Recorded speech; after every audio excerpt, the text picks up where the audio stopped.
Bienvenue Julien. Merci beaucoup, bonjour Eric.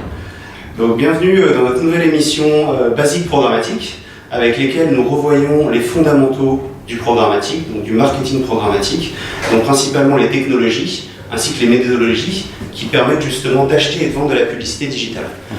Dans ce cadre, nous recevons aujourd'hui donc Julien Gardès, qui vient de lancer, il y a quelques mois déjà, ouais, tout à fait. La filiale française d'Adform, et donc voilà, avec lesquelles on va aborder le thème très important des DSP, donc des technologies qui permettent d'acheter de la publicité digitale en temps réel. Ouais, tout à fait. Donc tu peux nous partager un petit peu déjà ta nouvelle expérience, Julien? Ça fait très longtemps que tu bosses dans le programmatique. Oui, tout à fait. Tu peux nous en dire un peu plus sur Adform? Bien sûr. Alors, Adform est une société danoise, donc qui est européenne par définition, avec un gros ADN justement européen. Donc, j'imagine qu'on en parler un petit peu plus tard. Qui a donc fêté ses 16 ans la semaine dernière, qui s'est donc implanté en France il y a un petit peu plus d'un an. Commercialement, j'ai rejoint la structure il y a 9 mois et je suis aujourd'hui en charge de l'Europe du Sud chez Adform, c'est-à-dire schématiquement la France, l'Italie et l'Espagne. On est clairement en phase d'amorçage sur le marché français, comme je viens de l'expliquer. A contrario, en Italie et en Espagne, on est déjà présent depuis à peu près 7-8 ans dans ces deux pays. Donc on est une société bien établie, 800 personnes, et qui effectivement aujourd'hui prend le pari de se lancer sur le marché français. En deux mots, on est... Gros pari, hein. Gros pari, bien évidemment. C'est ça qui est particulièrement intéressant, justement.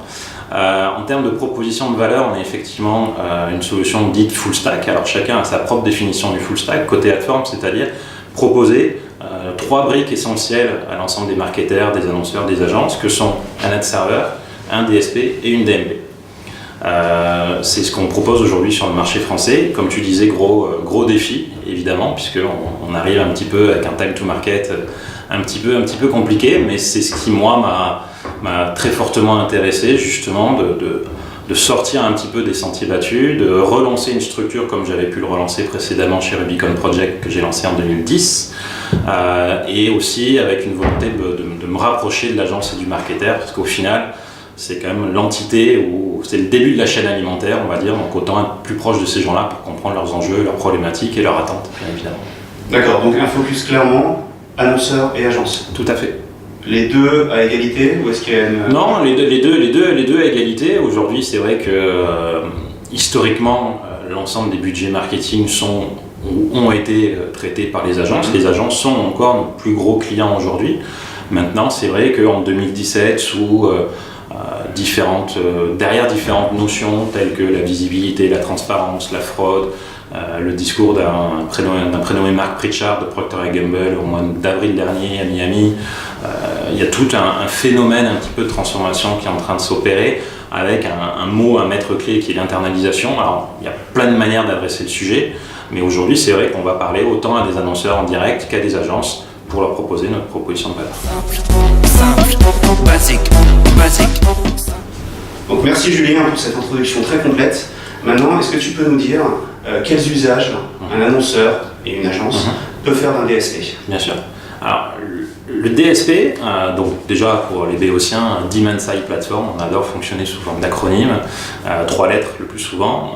Donc le DSP, c'est une technologie qui a commencé à apparaître aux environs de 2010, qui est un logiciel, une plateforme SaaS, donc Software as a Service, qui permet schématiquement d'acheter de l'inventaire en programmatique auprès des inventaires qui sont disponibles au travers du canal programmatique.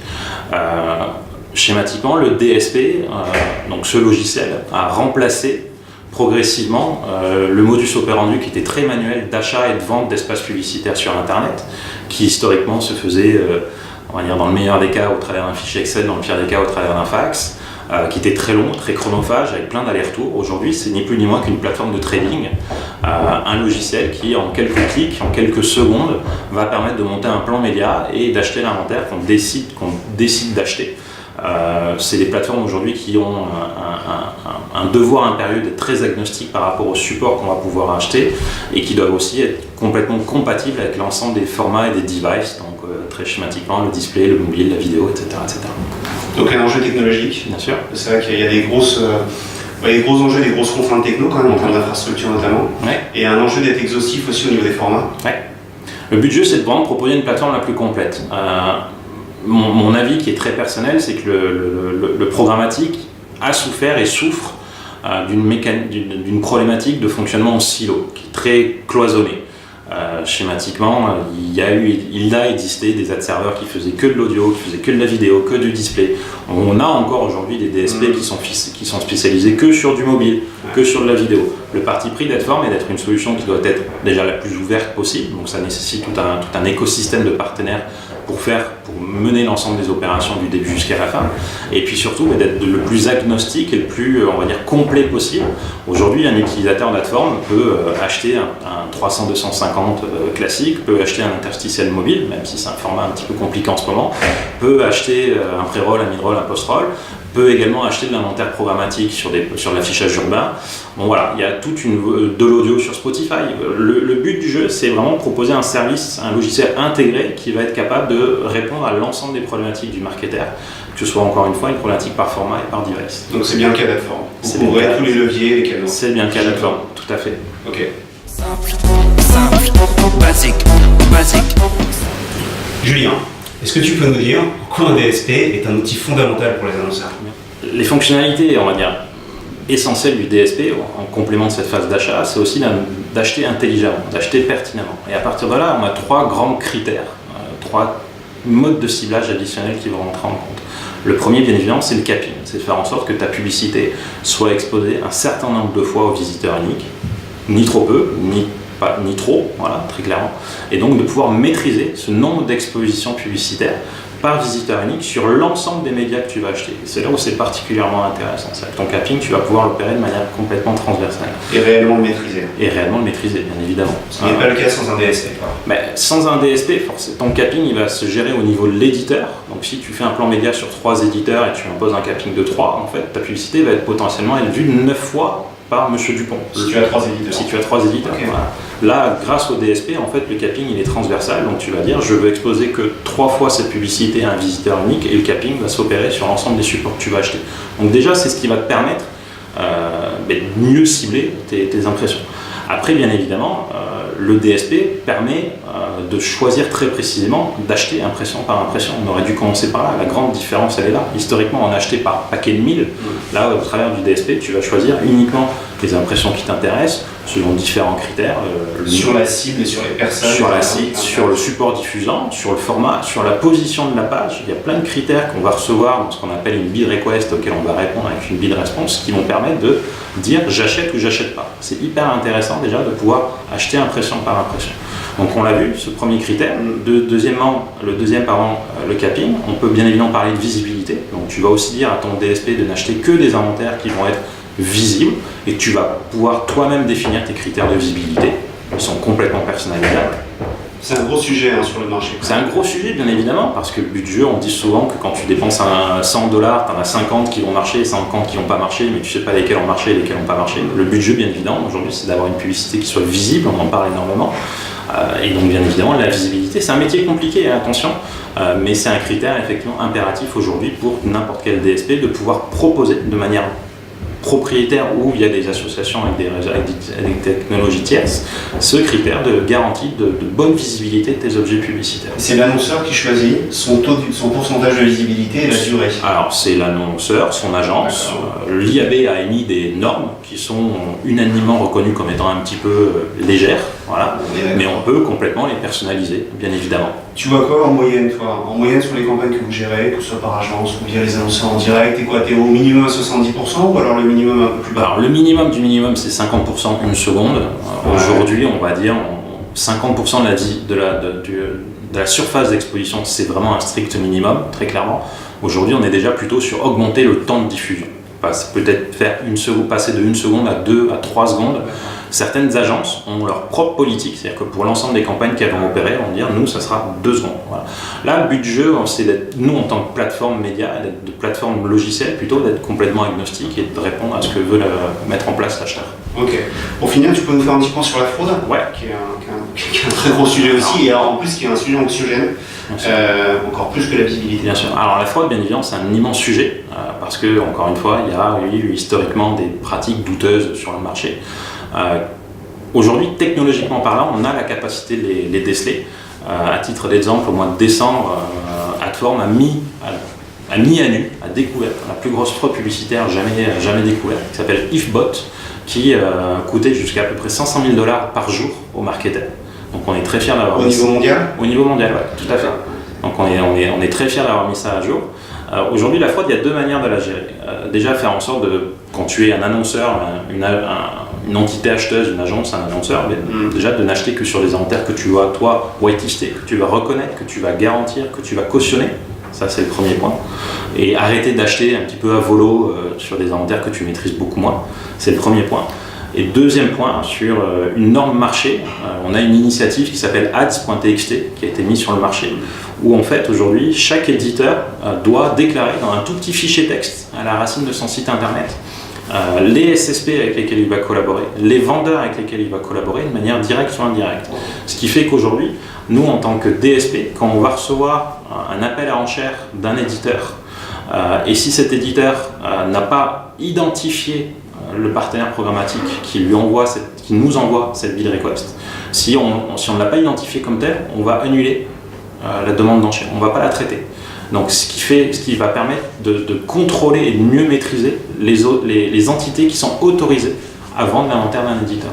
Donc avec ces deux critères, on est vraiment, on va garantir la minimisation maximale, on va dire, je sais que c'est une belle phrase, de ce phénomène de fraude potentielle. Donc ça permet de valider l'identité du vendeur. L'identité du vendeur. Voilà. On a eu pendant très longtemps des mécaniques de ce qu'on appelle d'arbitrage. L'arbitrage, c'est je suis une entité, je vais acheter pour revendre en prenant une grosse marge au milieu. Et la fraude est forcément là-dedans parce que je ne suis pas autorisé à vendre quelque chose qui ne m'appartient pas. Et bien évidemment, je vais essayer de maximiser ma marge. Les mécaniques d'arbitrage, elles sont vieilles comme le monde, ça dit sur tous les secteurs d'activité, et la publicité digitale n'est pas passée au travers. Aujourd'hui, on a des outils technologiques et commerciaux pour lutter contre ça. Aujourd'hui, même l'éditeur le plus premium au monde ne peut pas se revendiquer d'avoir 0% de fraude, c'est impossible. Ce serait un vœu pieux, on aimerait tous, mais c'est impossible de le garantir à 100%. Le but du jeu, c'est de minimiser les risques d'un point de vue commercial et d'un point de vue technologique. Donc 2018, on devrait voir justement en 2018 une baisse de la fraude. On voit déjà une baisse de la fraude parce que l'adoption de cette norme ads.txt aujourd'hui est très largement déployée. On a sorti une étude la semaine dernière pour dire que 80% des éditeurs français ont mis en place ce fichier texte. Donc on est vraiment sur la bonne voie et on est d'autant plus sur la bonne voie parce que c'est aujourd'hui le principal critère demandé par les acheteurs qui est de faire en sorte de minimiser la probabilité, le risque de fraude dès lors qu'ils vont acheter un inventaire. Simple, basique. Maintenant, un point très pratique. Je suis un annonceur. Ouais. Comment je fais pour opérer ou piloter mon DSP? Parce qu'il y a plusieurs modes. Il y a plusieurs modes pour le faire. Il y a un mot, un terme qui est à la mode, c'est le terme internalisation. Bien sûr. On n'est pas sûr que ce soit une fidélité absolue pour toutes les catégories d'annonceurs. Donc voilà, quelles sont les 2-3 options pour piloter mon DSP? Bien sûr. Alors, c'est effectivement une immense question, c'est un gros sujet, il n'y a pas de vérité absolue. Aujourd'hui, l'immense majorité des achats publicitaires en programmatique sont opérés par les agences.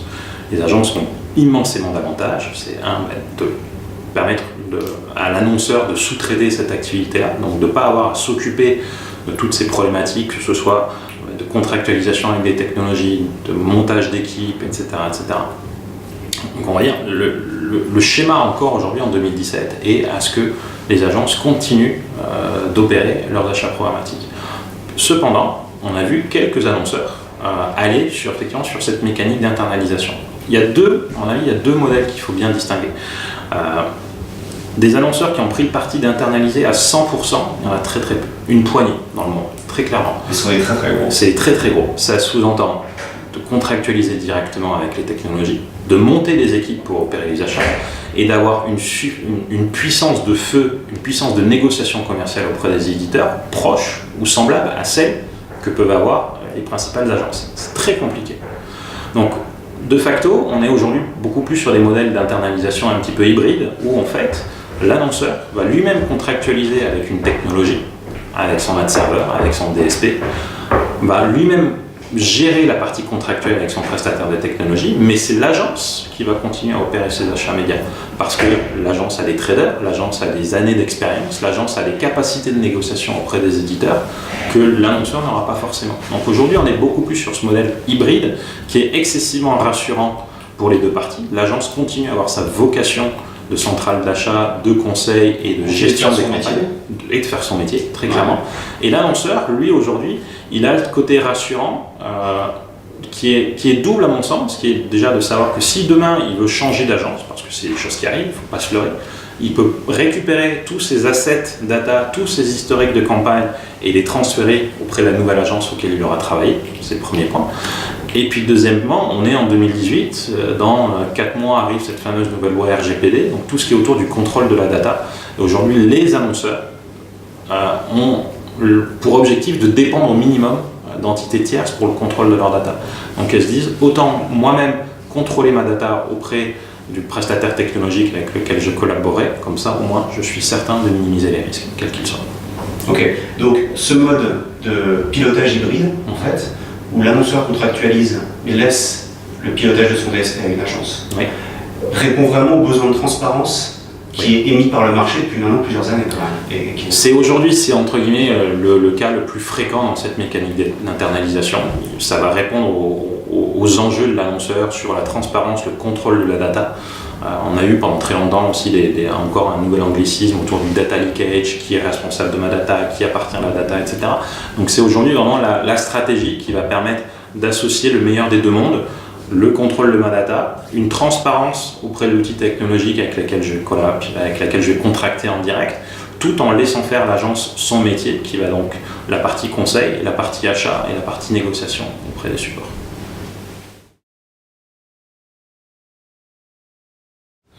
Julien, pour cette dernière question, on va se mettre encore une fois dans la peau d'un annonceur qui cherche justement à s'équiper d'un DSP, alors soit le piloter lui-même, soit le faire piloter par son agence. Très bien.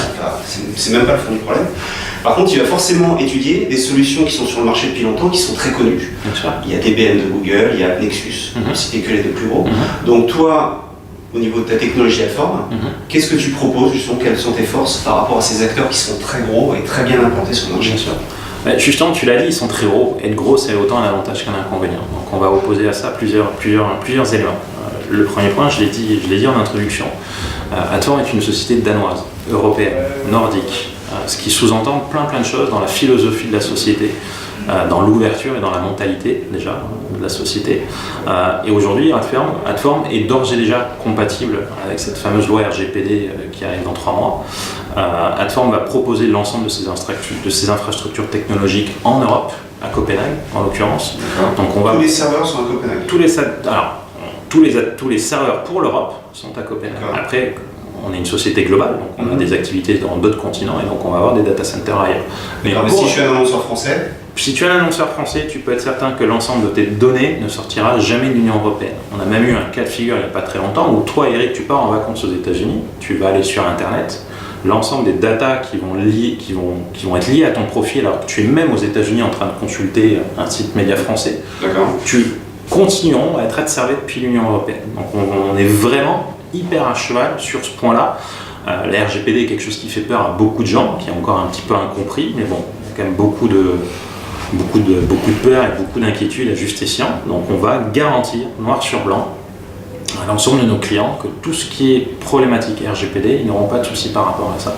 Après, tu l'as dit, ils sont gros, donc effectivement, donc gros sous-entend potentiellement des difficultés en termes de relations clients, etc. Donc on va essayer d'amener une approche humaine, une approche très proche sur le contact et sur la proximité avec l'ensemble de nos clients. On ne propose pas de système de ticketing, on ne propose pas de système de call center, etc. L'ensemble de nos clients français sont gérés depuis le 31 rue Étienne Marcel avec des téléphones portables et des emails et des Skype et des rendez-vous physiques. Il n'y a pas de souci. Donc on va vraiment travailler sur ce double côté, la proximité humaine, l'ADN très européen qui va rassurer les gens. Et puis le troisième point, on a aussi voulu amener un ensemble de certifications potentielles pour rassurer nos clients. Aujourd'hui, il y a énormément de craintes sur le contrôle de la data, on en a parlé, sur le data leakage, sur les attaques, on a été victimes, certaines grosses sociétés l'année dernière, sur la sécurisation des données. Donc à partir de là, Adform aujourd'hui a une certification ISO qui va garantir le plus haut niveau possible de sécurité de nos data centers avec des tests de pénétration, d'imperméabilité par rapport à des attaques externes. Donc on va proposer tout ça à l'ensemble de nos prospects et de nos clients pour qu'ils aient en tête que dès lors que vous allez collaborer avec Adform, vous êtes certain d'avoir une société européenne à taille humaine qui va s'occuper de vous et qui va vous mettre à disposition l'ensemble des certifications européennes qui peuvent rassurer les équipes de procurement, les équipes de négociation, les équipes marketing, les équipes d'acquisition, pour dire voilà, je fais un choix de confiance, je fais un choix de sécurité à collaborer avec Adform. Après, bien évidemment, tout ça doit compléter un socle technologique fonctionnel, efficace, robuste. Et bien évidemment, par rapport à cette solution de full stack dont je t'ai parlé, donc que je t'ai présenté, on va véritablement amener une proposition de valeur qui va collaborer sur ces trois leviers, le DSP bien évidemment étant excessivement important, le tout dans un environnement de contrôle et de respect des législations européennes. Donc les mêmes fonctionnalités, bien sûr, en termes de les mêmes médias accessibles, bien sûr, leviers, canaux, etc. Bien sûr. Mais tout ça dans un cadre légal, européen, basé en Europe, ouais. Avec un aspect très important accordé aux data. Tout à de fait. sécurité de la donnée. Exactement, j'ai très bien synthétisé. Bon, bah super Julien, bon courage en tout cas. Merci beaucoup on te souhaite Eric. le meilleur pour Adform. Merci, c'est très gentil. On espère à très bientôt. Avec grand plaisir. Salut. Ciao. Simple, basique, basique, simple.